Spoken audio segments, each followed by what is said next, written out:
I've come to the conclusion after being a pastor for 28 some years, 29 some years, that when a couple calls and says, we need to come in for counseling, it's already too late.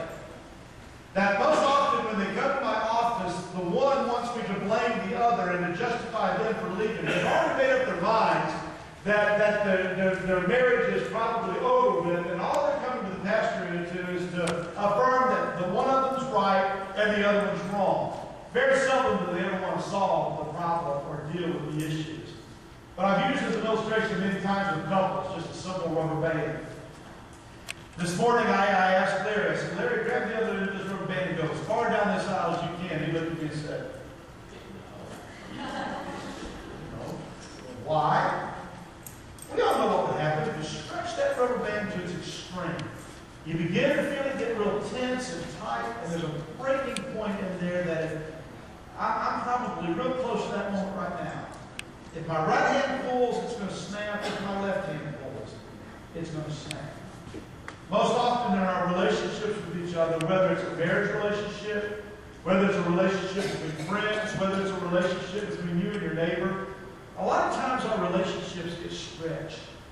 Life causes it to not be so good. And the real problem is that when it gets to this point, if the right hand lets go, this hand's going to get hurt. If the left hand lets go, this hand is going to get hurt. And if you stretch it just one more time, it's going to break. So what I usually try to encourage couples to do is to relieve the tension by just each of you move a little bit towards the middle. And then a little bit more towards the middle. And a little bit more towards the middle.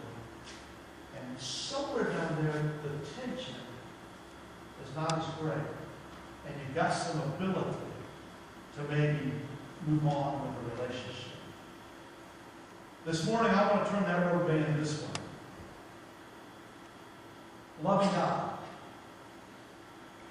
Is it possible that sometime in our relationship with God, it just gets real tight? And the tension is there, you know it's there. It's almost like it's to a point of breaking.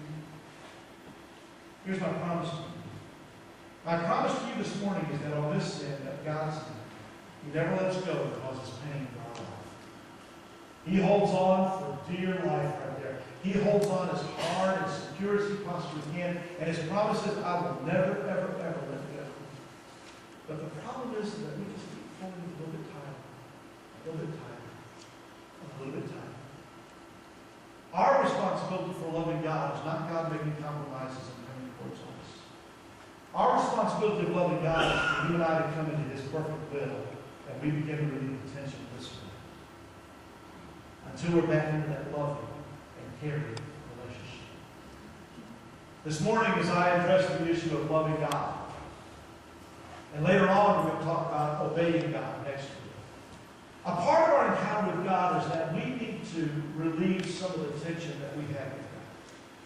That we need to bring our lives into some sense of closeness towards Him. God does not move towards us. We move towards Him as He calls and beckons us to come.